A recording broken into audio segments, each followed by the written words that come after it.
92,5 Maestro FM House with the Sound, Sobat Maestro. Masih di Ladies Talk barengan sama Elke, para ladies, Pak Produser, ada Tante Kumala, Om Paulus juga. Wih, Elke ketinggalan sesuatu yang ini ya, seru ya. Aduh, gimana nih? Nggak ketinggalan. Sekarang justru yang paling boomingnya. Oh, ini lagi hot-hotnya ya? Iya. Jadi gimana Tante Kum? Tadi Om Paulus mau komen tuh, Om Paulus mau komen. Oh, ini tadi WhatsApp dulu nih di belakang nih, kamu dulu lah gitu ya. Komen yang mana nih?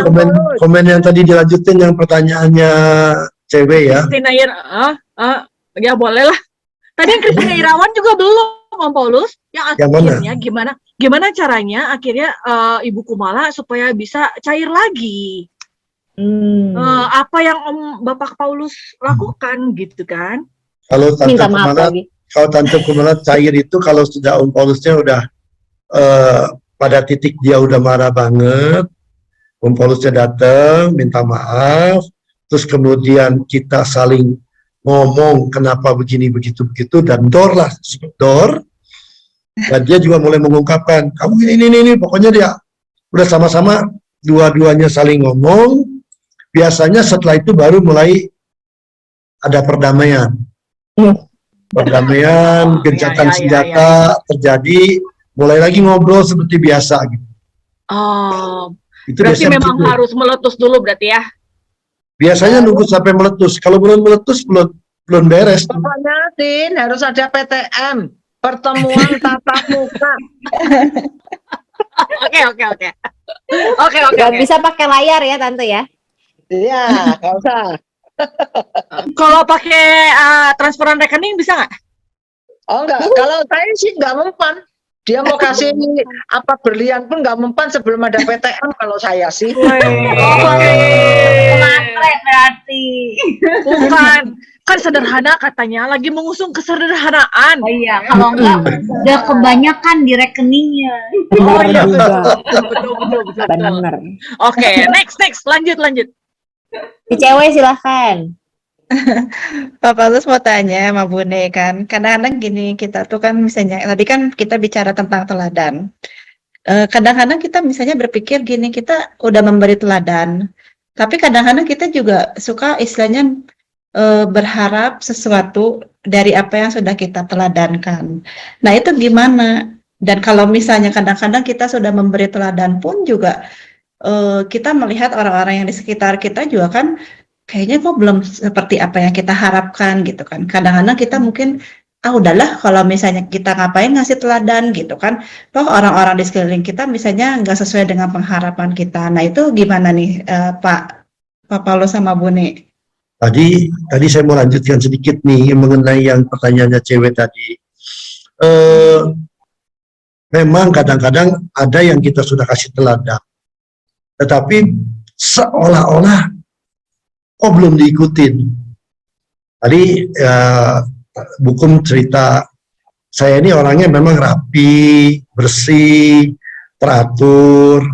Kalau di kamar juga saya beresin, habis sikat gigi, habis apa juga saya bersihin, habis cuci tangan tuh wastafel saya pasti lap. Wow. Gitu. Nah, tapi istri dan anak-anak saya tuh nggak kayak begitu. Jadi mereka kalau lempar baju kemana-kemana itu, padahal saya udah kasih teladan, ngasih contoh, rapihin, udah puluhan tahun, nggak mempan sampai sekarang masih tetap. Nah paling ya udah saya lakukan aja terus apa yang saya kerjakan.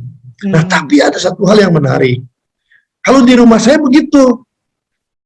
Nah, cuman kalau dia di rumahnya masing-masing setelah menikah saya perhatikan, tadinya saya udah khawatir, waduh ini kalau udah menikah jangan-jangan lebih berantakan lagi di rumahnya.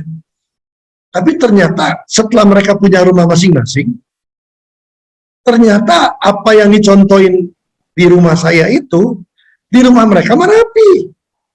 Puji Tuhan, haleluya, 12 Tapi kali. kalau datang lagi ke rumah saya, tetap aja Mbak Iem yang rapihin gitu. Oh gitu. Nah, jadi itu nggak tahu kenapa gitu.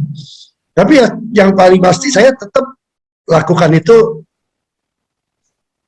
berkesinambungan secara kontinu, dan saya nggak berubah sampai hari ini ya. yang saya bisa lakukan, saya lakukan aja. Oh, Nah, mungkin tadi itu supaya belum. Hah? Ya. Mungkin supaya orang tuanya ada aktivitas mungkin ya. Lain di rumah mama, lain lagi ya. Oh ya.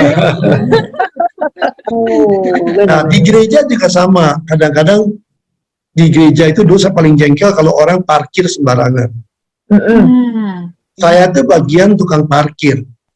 Bahkan kadang-kadang suka, dulu lagi zaman saya masih muda tuh, saya suka jengkel, saya suka kempesin tuh ban mobil orang atau ban motor orang.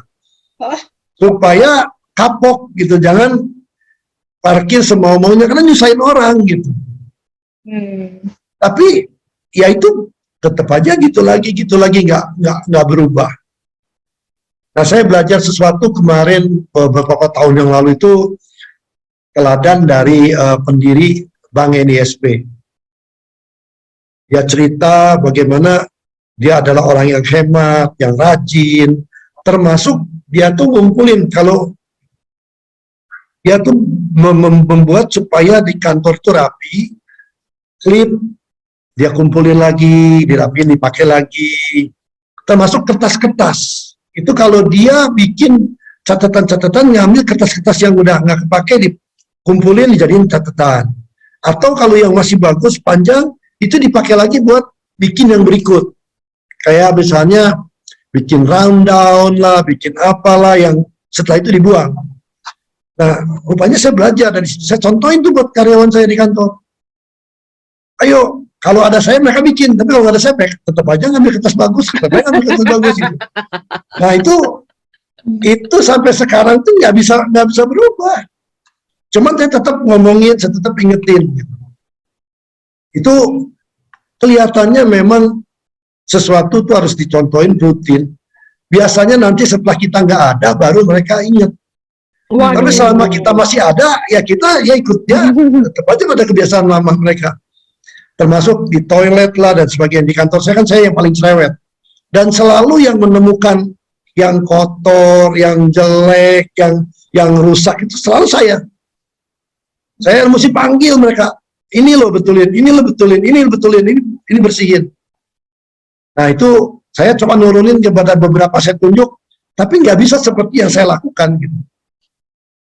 Cuman tetap saya lakukan itu gitu. Walaupun kadang-kadang jengkel, udah dikasih contoh, udah dikasih teladan, nggak diikut-ikutin. Termasuk di dalam pelatihan di mana camp yang saya adakan. Camp yang kita bikin tuh camp kedisiplinan kan. Bicara harus disiplin, waktu tepat, rapi, bersih. Saya tuh memang suka di situ. Dan itu memang passion saya. Jadi di dalam training tuh saya selalu ngasih tahu kepada semua teman-teman sepelayanan tuh harus gini. Tapi ternyata di dalam lapangan, yang mereka yang udah di training sekian tahun juga, masih aja tetap begitu. Tapi saya nggak bosen. Tetap saya tunjukin. Jadi mereka tahu kalau saya ada di situ, mereka pasti lihat si Pak Paulus bakal begini. Mereka udah tahu gitu. Ya kalau saya bakal ngerjain, mereka mau nggak mau ngikutin. Ya. Tapi saya pikir saya tetap tandem aja gitu, cewek. Jadi kalau kita memang melakukan contoh teladan, orang di sekitar kita enggak ya, kita tetap aja jalanin terus. Gitu. Berarti kayaknya mungkin boleh dibilang kayaknya Pak Paulus kalau teladan tuh kita lakuin mungkin karena kayaknya kita hormat takut sama Tuhan dan untuk buat diri sendiri kali ya. Kalau misalkan kalau kita ngelihat untuk manusia mungkin yang tadi dibilang mungkin kayaknya pas nanti situasinya mungkin ada atasan kita atau misalnya orang yang berpengaruh kita lakuin gitu kan. Tapi kalau ya udah gitu kan nggak diiniin gitu. Mungkin kayaknya ada kali ya kayak gitu ya. Itu ayatnya yang saya ambil di dalam Kolose 3 ayat 23. Itu menjadi ayat mas saya memang. Jadi lakukanlah segala sesuatu seperti untuk Tuhan dan bukan untuk manusia. Karena dari Tuhanlah kamu akan menerima upah. Itu yang saya pegang. Jadi saya selalu lakukan itu, orang suka nggak suka, orang mau nggak mau, ya saya lakukan aja. Gitu. Itu kalau kita mau jadi teladan, ya itu. Jadi kita tahu yang melihat Tuhan. Dilihat orang, nggak dilihat orang, dilakukan aja. Tapi greget ya si cewek ya? kalau Cici di posisi itu. Kalau Cici bakal gimana sih? Bakal terus kasih teladan kayak Pak Paulus atau udah gimana lu, udah terserah lu deh gitu atau gitu? Kalau si cewek. Kadang ada juga kalau si ini rasanya ngapain nih ngasih ini gitu kan, tapi ya kan ya tadi kata Pak Paulus kan ya harus terus menerus gitu kan, jangan sampai ini. Apalagi ditanyanya di sini ke Ada buku malah jadi takut. ada Ibu Jenderal. Jangan bosen memberi teladan teman-teman. Asik. Gemes tante, gemes banget. Apalagi kalau yang udah dablek gitu loh. Oke. Tapi Bahasa kan Prancis keluar kan? double. tapi ini seru sih sebetulnya. Serunya adalah gini, berarti manusia itu sebetulnya ya berbuat satu hal yang baik antara dia cari perhatian atau memang dia juga pengen melakukan aja gitu supaya hidupnya benar. Iya nggak sih? Kan Iya. suka Tapi ada gitu kan. benar-benar tapi disukanya dilihat sama teman-teman gitu kan? Nah, rumah. itu. Kayak kerjanya rajin, datang, wah keren banget, pengen dapat pujian. Tapi ada orang yang enggak, itu emang hidup aku kayak gitu. Jangan Tapi cara salah loh. ngomongnya Orang kayak Pak Paulus itu ya, kerajinannya itu kadang juga ditakuti orang. Pernah ada satu kerapiannya itu malah ditakuti orang loh. Maksudnya gini, satu kali ada satu pendeta loh, dia kesaksian gini, aduh saya takut banget kalau sekamar sama Pak Paulus, karena ya begitu bangun tidur kamar dirapiin, saya jadi takut tidur sama dia gitu loh. Iya, betul. Jangankan gitu, Bukum. Aku aja ya kerja sama Pak Steven tuh. dia tuh gulung kabel, tau nggak? Aku kayak, aduh, apa yang harus aku lakukan? Gitu. Gue ngapain ya? Tapi Aku nggak bener kok. berguna, aku nggak berguna. Tapi bener. Kemarin Bune, kita di atas lagi mau pulang, kita tuh ngegeret itu loh, kotak box isi kaos itu loh. Yang isi kaos mau digeret sama kita, sama Hana. Mau digeret. Udah gitu tuh ada yang udah nggak ada rodanya, langsung kita berhenti. Jangan, lantainya rusak, nanti Pak Paulus marah. Ada CCTV-nya lagi itu.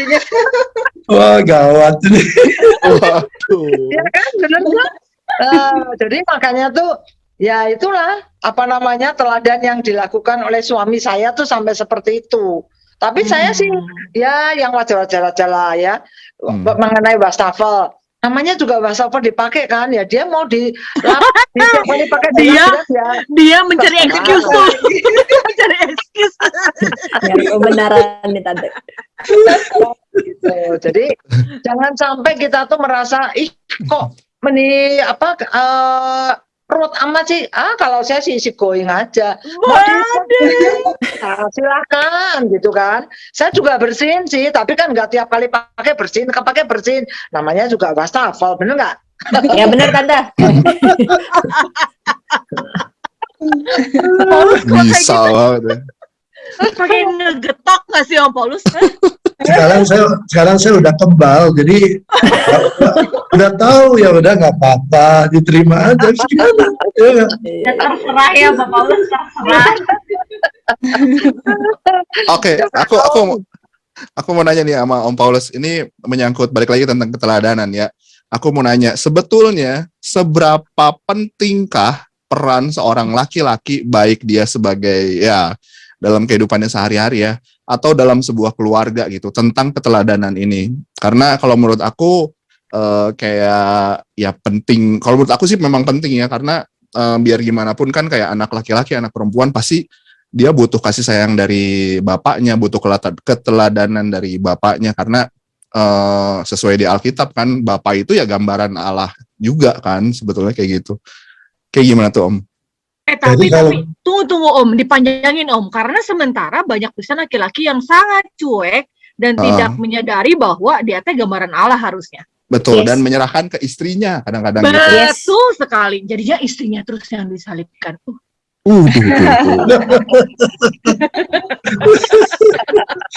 saya suka tuh mimiknya Titin gitu tuh. Oh, ya. Nanti saya kirimin sama Om Paulus.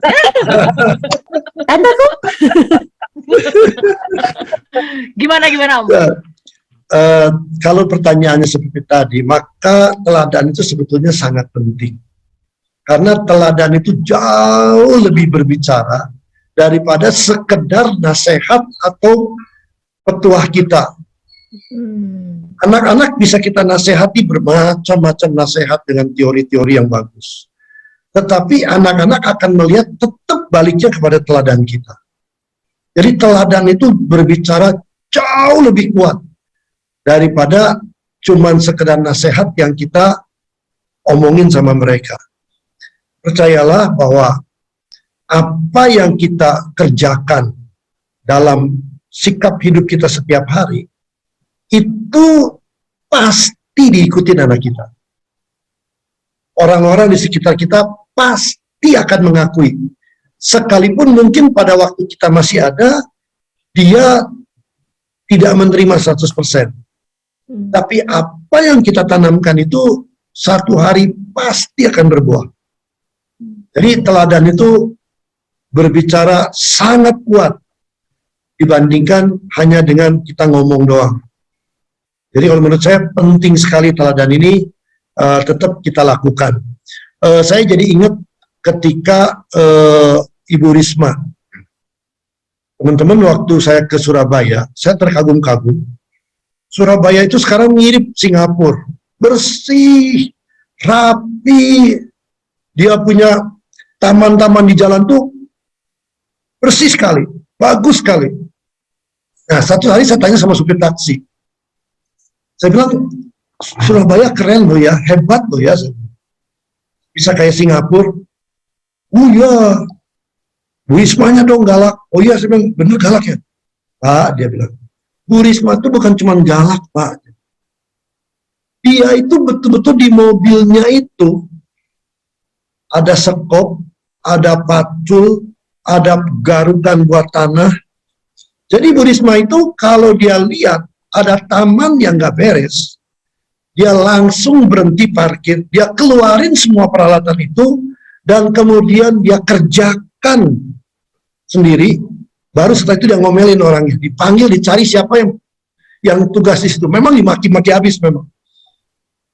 Tapi itu jadi keteladanan gitu. Jadi kalau Bapak lihat, dia bilang, di mobilnya Ibu Risma itu, semua alat-alat itu ada.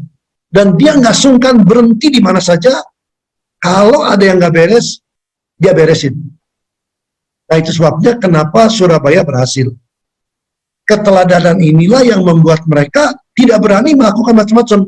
Memang tadi yang Tante Kum bilang, kadang-kadang ditakuti. Karena mereka melihat, Ibu Risma ini nggak cuma ngomong, tapi dia melakukan. Hanya sayangnya memang dia ada kayak Pak Ahok, jadi akhirnya darah tinggi tuh. Hati-hatinya jangan sampai stroke. Ya, jadi kita mesti hati-hati gitu. Kalau kita memang punya keinginan seperti itu dan orang lain tidak mengikuti, nggak boleh sampai kita akhirnya jadi sakit sendiri juga.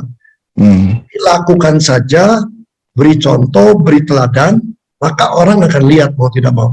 Orang akan lihat keseriusan kita, kesungguhan kita. Makanya teladan itu begitu penting. Oke. Itu mungkin dari saya. Ya, berarti teladan itu penting, tapi dalam hal itu ya, supaya orang nggak takut ngelihat keteladanan kita, berarti harus disertai dengan kasih gitu ya. Ya kita neladanin Yesus juga berarti ya. Betul. Berarti itu ya. Harus langsung dilakuin, nggak cuma diomongin doang gitu kan. Betul, betul. Aku tadi habis sempat bikin story perkataan Pak Paulus. Oh ya. Karena kalau Pak Produser ini ya. Iya, karena menurut aku penting banget ya. Terutama untuk ya orang zaman sekarang ya, terutama laki-laki, ya semua orang sih sebetulnya, karena tadi yang aku tangkap yang poin paling penting itu adalah keteladanan itu harus dilakukan ketimbang hanya sekedar memberi nasihat-nasihat, ya kan? Betul.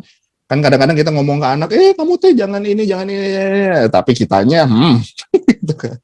Ya, dan bukan cuma ke anak, mungkin juga ke orang-orang yang ada di sekitar kita, kayak misalnya, ayo kamu harus jadi yang bersih, rapi, apa segala macam, tapi dirinya sendiri nggak rapi. Ya, itu juga akhirnya menjadi sebuah tanda tanya pada akhirnya ya. Jadi ya memang keteladanan, meskipun ada orang bilang bikin jadinya jadi rada menakutkan, mungkin ya karena dia lebih banyak bukan lebih banyak. Mungkin dia orang kan takut karena salah ya, biasanya kayak gitu kan. Ya, benar. Ya, tapi di situ sebetulnya sudah ada sisi yang dicolek gitu sebenarnya. Ya nggak, ladies? Jadi Benar, oh iya, benar. gue teh takut karena gue salah nih sebenarnya. Iya. Caranya tuh gak gitu kan. Nah, Jadi tinggal sebenarnya balik lagi. cuekin aja ya. Iya, tinggal balik lagi ke orangnya kan. Gue mau berubah atau enggak ya? Ya udah deh, gue mau berubah deh, ngikutin teladannya. Nah, kayak gitu mungkin kali ya. Dan keteladanan itu harus continue, nggak boleh cuman sedikit-sedikit sampai tuntas. Nah, tadi kalau Harus Ricky rutin. singgung tadi tentang Tuhan Yesus, itu memang teladan kita. Tuhan Yesus itu secara kontinu menunjukkan kasihnya, pengampunannya, contoh-contoh dalam hidupnya itu sampai akhir hidup di kayu salib dia betul-betul Benar-benar. kontinu sampai tuntas tas. Jadi keteladanan nggak bisa cuma hanya separuh di depan sampai tengah jalan, tapi sampai akhir hidup kita harus benar-benar finishing well. Nah, itu dia. Live a Luar life, biasa. not just a living, guys. Yes. Balik lagi ke Iya. situ ya, benar. Ya, Benar, apalagi tapi itu nangis benar nih. Tapi Iya, penasaran iya, deh, satu lagi boleh nggak sih nanya? Nggak boleh ya? Harus posting ya? Aduh, Bisa sesi 5 gak nih? gemes. Ya udah nanya aja lah, nanti gue Boleh, potong. boleh. Sama aja ke lu nanya ntar dipotong. Penasaran aja gitu, penasaran aja. Di YouTube lanjut. Lanjut ya? Oke. Enggak, cuma penasaran aja untuk ini kan kita ada tokoh nih ya, maksudnya ada sesosok orang yang benar-benar emang bisa jadi teladan dan terus gitu, continue terus gitu ya. Sebagai orang yang seperti itu capek nggak sih, Pak Paulus? Bener. Pertanyaannya Kan orang- bagus sekali. Kalau Saya sih nggak capek karena saya tahu bahwa apa yang saya lakukan tadi seperti untuk Tuhan dan bukan untuk saya. Jadi saya betul-betul lakukan itu serius. Termasuk saya selalu memberi contoh kepada teman-teman di gereja. Saya bilang saya dari dalam perut sampai seumur sekarang, saya tuh cuma hanya beribadah di satu gereja. Gereja yang saya dilahirkan di situ, saya dapat makanan di situ dan saya melayani di situ, saya bertumbuh di situ, dan sampai akhir hidup saya akan tetap ada di dalam gereja itu dan melayani di situ. Nah, itu saya pegang komitmen itu dan saya mau kasih contoh ini sampai saya meninggal. Dan bagi saya bukan jadi sesuatu yang berat karena saya melakukannya bukan supaya dilihat orang, enggak. Tapi saya memang melakukannya karena itu menjadi cita-cita hidup saya. Dan kayaknya udah jadi gaya hidup Pak Paulus ya, teladan yang dilakuin jadi nggak capek karena memang udah gaya hidupnya Iya. bawa terus ya. benar. Jadi Memang nggak kita udah harus capek. passionnya di situ. Ya. Memang dia Iya. udah passionnya di situ. Iya. Oke. Ini sebagai sebelahnya gimana Tante Kum? Sesosok yang seperti ini. Sebelahnya yang capek apa gimana nih jadinya? Saya dulunya rada capek sih, jujur. Ya, kalau melihat suami saya yang sangat perfeksionis seperti itu ya, dan kebersihan. Ada yang ketawanya keras. Nah, ini satu sesi sendiri lagi nih ceritanya. Jujur, awalnya capek karena saya tuh dilahirkan dengan keluarga yang berbeda banget dengan dia.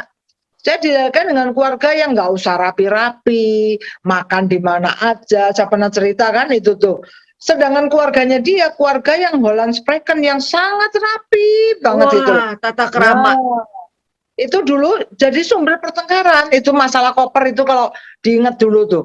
Dia kemana-mana kalau pergi, bayangin kalau tur ya, pergi ke luar negeri, kan kopernya gede-gede tuh, ya kan? Nah, tiap hari dia ngatur koper. Saya tuh mikir, lah ini kalau ngatur koper tiap hari lah saya ini masih perlu kadang mengeluarkan hair dryer saya, mengeluarkan vitamin saya, kadang masukin oleh-oleh gitu kan. Nanti kan itu kan harus dibongkar lagi. Nah, dia tuh maunya kalau kalau koper itu sudah teratur rapi, saya nggak boleh ngoprek-ngoprek. Nah, itu jadi Jadi itu emosi. jadi sumber emosi saya. Saya selalu bilang gini, kalau kopernya nggak mau dioprek-oprek, nggak usah diatur. Saya yang ngatur. Nah. Itu orang rapi pasti greget nih. Gue pengen ngatur, gue kurang rapi soalnya ya kan. Betul. Kalau Kalau orang dia kan yang rapi, itu beda lagi dia ngomongnya. Kalau saya kan ngomongnya, kalau nggak mau rapi, kalau maunya rapi, nggak usah ngatur koper. saya masih perlu ini. Nah, dia kalau orang rapi beda lagi. Kamu itu ya coba apa namanya diberesin dulu. Apa yang mau dipakai, diambil dulu. Nanti saya beresin. Lah saya kan kadang-kadang lupa. Udah selesai. Aduh, lupa gitu kan. Nah itu nggak boleh bagi orang yang rapi. Nah kalau bagi saya, kenapa sih gitu aja pusing gitu kan? Ya nanti dia sakit gitu. Nah kalau dia itu teman-teman nggak pernah tahu Pak harus ngatur koper baju seperti apa. Waduh, itu bisa kayak baju di toko yang rapi. Ya bagi saya ya gitu aja kok rapi-rapi banget gitu loh. Waduh, gitu. nanti coba saya kirim ya buat tes ya, buat tes. Gimana kalau onsite terus suruh ngatur koper? Benar. Kita bikin games challenge. Ya benar. Setuju gue. Boleh. Itulah ya, tapi ya itulah keteladanan sih, maksudnya ya kita sekarang harus bisa menerima. Saya sekarang juga bisa menerima, lihat suami saya ngatur koper, digituin ya tuh nih sampai ke pelosok daerah koper semuanya terisi barang-barang penuh gitu ya. Nah saya Kalau juga nggak oleh-olehnya nggak ke bawah, Bu Nek. Ya oleh-olehnya Oleh-olehnya bisa nggak. baru. Iya, oleh-olehnya nggak ke bawah. nggak salah. Saya tuh bilang, ini saya belum boleh oleh-oleh, kamu hitung dulu koper kita beratnya berapa. Kata dia, nggak usah, kamu beli aja. Nanti baru dihitung beratnya. Bener, satu kali kita overweight. Gara-gara gitu, gara-gara dia main enteng aja, nanti nggak apa-apa. Dan saya kan jadi mikir ya, maksudnya, dia kan nggak overweight. Nah, ternyata bener overweight. Nah, kalau saya kan nggak, tiap hari nambah barang, timbang koper. Kalau dia nggak, lu beli aja dulu. Itu membuat saya kan jadi nggak enak juga ya. Itu tuh. Nanti kalau overweight gimana gitu kan? Nah, ya itulah kita belajarlah dari situ. Gitu guys. Ada Jadi seru ya, ternyata- ladies. 37 tahun perkawinan tapi ternyata masih kayak begini loh. Ya kita belum ada apa-apanya loh guys. Benar. Ya, Itulah serunya. Kalau perkawinan kita monoton, nggak seru deh ya. Gitu. Pembenaran. Dihadapinya santai, itu nggak sih? Kuncinya bener nggak sih? Kita kan otot tuh dihadapinnya langsung kayak Sekarang bisa santai, bisa ketawa kan udah lewat. Dulu lagi ngelatih itu sama aja tegang. masih Harus idealisme 37 ya tahun dulu dulu. ya. Ya. baiklah, Justru baiklah. sekarang tuh kita yang lagi perfeksionis, justru kita nuntut pasangan nuntut kita ya kan. Sekarang ini mereka udah asik nih. Berarti umur-umur segini wajar ya, Tante Kum sama Om Paulus ya. Kita masih Pembenaran diri. otot. Ya nanti ada waktunya, pasti semua ngalamin sih. Nanti lama-lama Ada kan, waktunya, Ci. nanti kan lama-lama bisa menerima. Oh ya udahlah, daripada berantem terus sakit, capek sendiri, lama-lama udah capek, udah nurut. Iya. Betul. Ya jadi Oke, tunggulah oke. waktu itu Elke, tunggulah 37 tahun kemudian pasti sama dengan kita. Iya, benar. Semoga lebih cepat ya, Tante ya.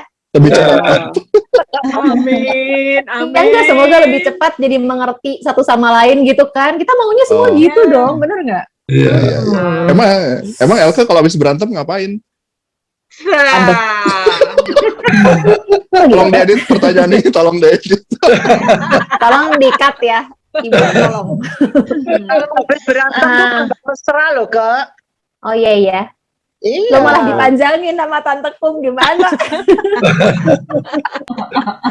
Sama saya nggak diedit ya. Aduh, pokoknya seru banget ya. Kita kalau misalnya udah ngomongin tentang teladan, terus gimana kita jadi teladan untuk keluarga kita, gimana kita menerima mungkin sosok di keluarga kita yang aduh ini teladan banget, tapi kadang-kadang bikin serem juga gitu kan. Seru sih, bener, seru banget. Dan untuk semua Sobat Maestro mungkin yang punya cerita yang sama, mau sharing sama kita, atau mungkin mau tanya-tanya lagi, lewat WhatsApp aja, nanti di minggu-minggu ke depan pasti akan kita bahas satu persatu ya, Pak Prot ya. Ya, pastinya ya. Dan juga buat Sobat Maestro yang ikut gabung di perbincangan kita juga boleh ya. Jadi mulai ke depannya Kalau misalnya, aduh aku mau dong ikutan di dalam ini kan kita lagi online nih gitu, atau pengen datang onsite, itu boleh banget yang pengen ikut bertanya atau pengen ikut ngebahas sesuatu barengan sama teman-teman dari Lady Stop, ya bisa langsung daftar dulu tapi di 081321000925. Yes. Oke, bisa langsung ikutan sama kita ya. Dan untuk yang mungkin terlewat nih sesi-sesi Lady Stock yang lain atau sebelum ini, bisa langsung cek aja di mobile apps-nya Radio Maestro. Terus di Spotify juga ada ya, Lady Stock ya. Seru banget nih Sobat Maestro ya. YouTube channel kita juga pasti masih on dong ya. Terima kasih Tante Kum dan juga Om Polos sudah hadir. Om Polos, thank you. Thank you. Thank you, Sahabat Maestro. Terima kasih juga ladies dan juga Pak Produser. Ada juga Sobat Maestro, terima kasih juga. Sampai ketemu di depan ya. Bye-bye. Bye. Bye.